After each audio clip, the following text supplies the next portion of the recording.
নমস্কার বন্ধুরা, আজকের গল্পটি হলো জার ও জীবন। একজন শিক্ষক একদিন তার ক্লাসে একটি কাচের জগ এবং 3টি প্যাকেট নিয়ে ঢুকলেন। প্যাকেটে কী ছিল দেখা যাচ্ছে না। শিক্ষক প্রথমে জগটি টেবিলের উপর রেখে তাতে পাথরের টুকরো ভরা শুরু করলেন এবং জগটির গলা পর্যন্ত ভরে ফেললেন। তখন ছাত্রদের জিজ্ঞাসা করলেন, জগটি কি ভরে গেছে? সবাই একত্রে উত্তর দিল, জি স্যার, ভরে গেছে। তখন শিক্ষক বললেন, অপেক্ষা করো। তিনি দ্বিতীয় প্যাকেটটি থেকে ছোটো ছোটো নুড়ি পাথর বের করলেন এবং ঢালতে শুরু করলেন এবং উপচে পড়া পর্যন্ত ভরতে থাকলেন। নুড়িগুলো বড় পাথরের ফাঁকাগুলোতে গিয়ে জায়গা দখল করে নিল। তিনি বললেন, এখন বলো তো, জগটি পুরোটি ভরেছে?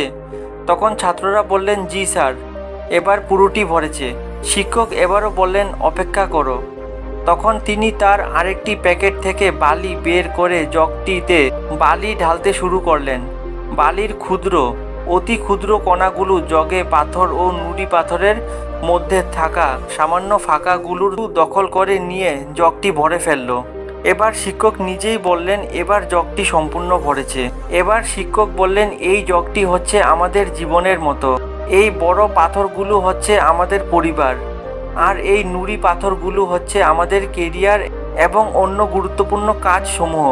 এবং সব শেষে ক্ষুদ্র বালি কণা হচ্ছে ইগো, রাগ, ঝগড়ায়ের মতো ক্ষতিকর অপ্রয়োজনীয় জিনিস।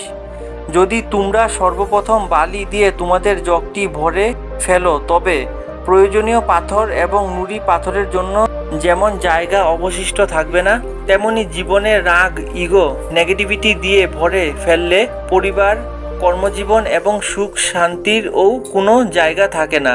গল্পের অনুপ্রেরণামূলক শিক্ষা: জীবনের প্রায়োরিটি লিস্ট সঠিকভাবে নির্বাচন করার মধ্যে জীবনের সুখ, শান্তি ও সফলতা নির্ভর করে। আজকের জন্য এই পর্যন্ত। ধন্যবাদ।